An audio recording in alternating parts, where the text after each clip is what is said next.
Now open up to the questions from our media partners who are here, and I'm just checking if there are any others online. All right.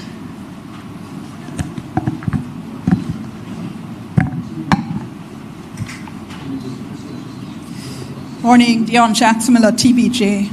First question, we heard the death toll and the missing. Is there any estimate, though, of how many other deaths are being investigated to ascertain whether or not they're connected to the hurricane? Also, there's been a suggestion to pass purpose-built legislation to frame the recovery effort. Is Cabinet giving any consideration to that?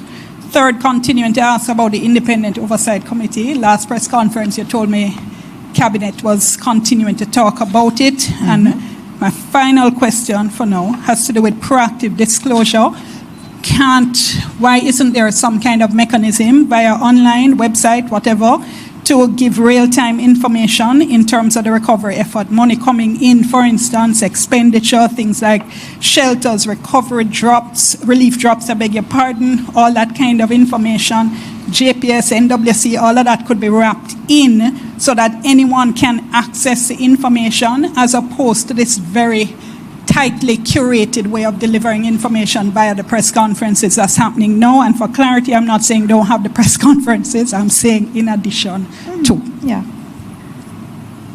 All right. Those were several questions. I don't think I got all of them written down. But in terms of the oversight body, there is going to be an oversight body. And I should let you know that yesterday in Cabinet, we were looking at the governance framework.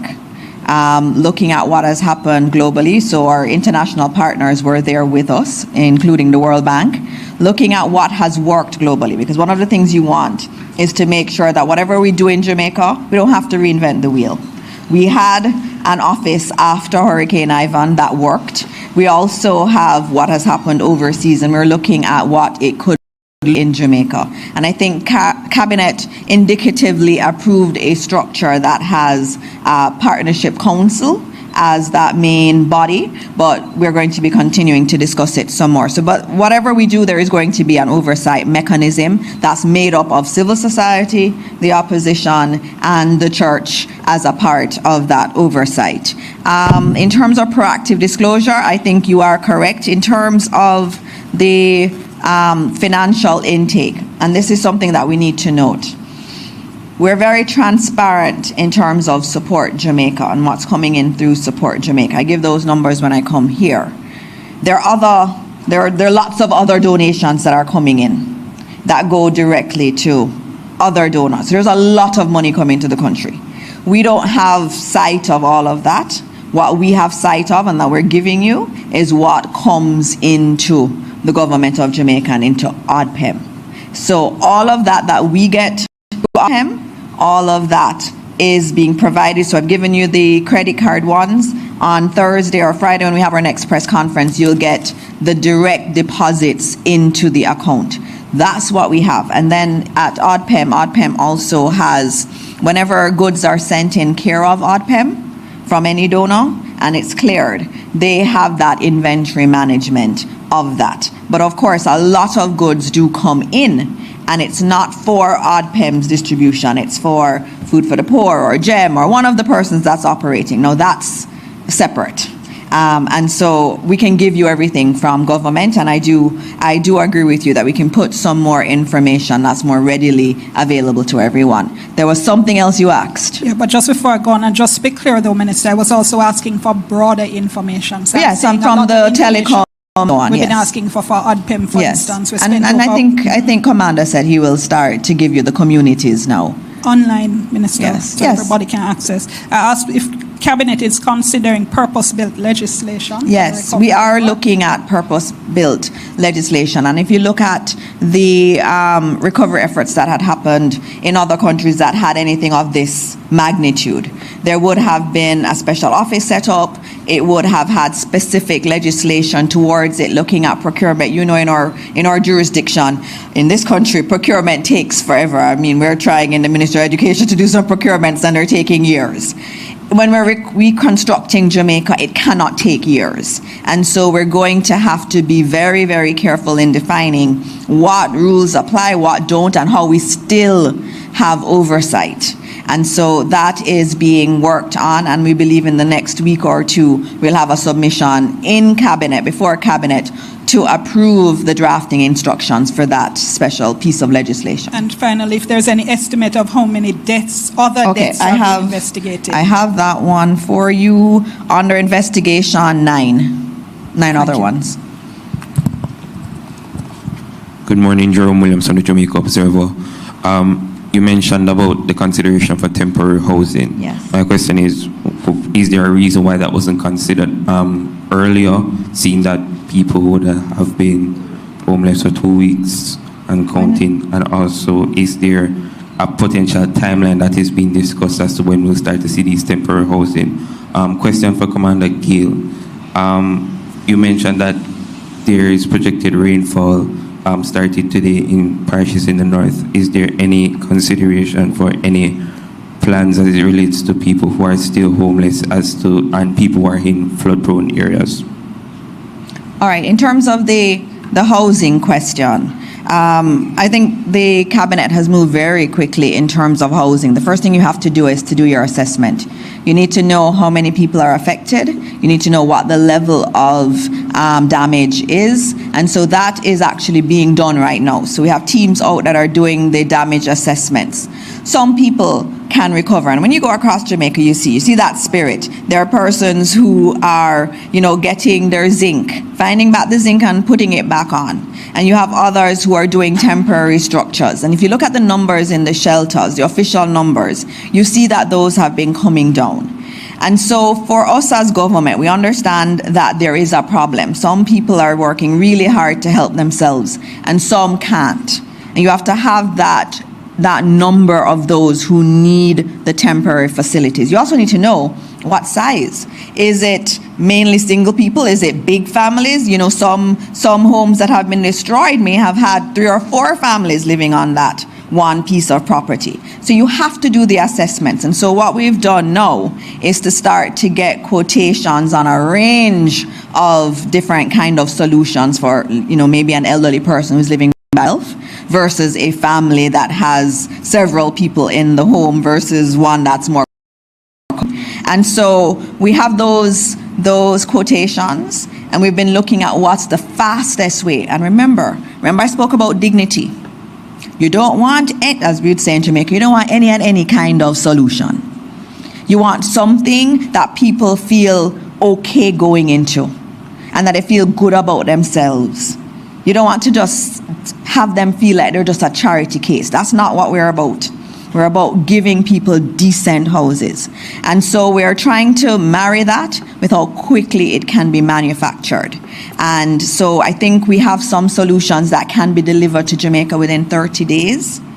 And you want something that isn't going to fall apart when a heavy gust of wind comes or rain falls. So that's also important. I have heard people speak about tents.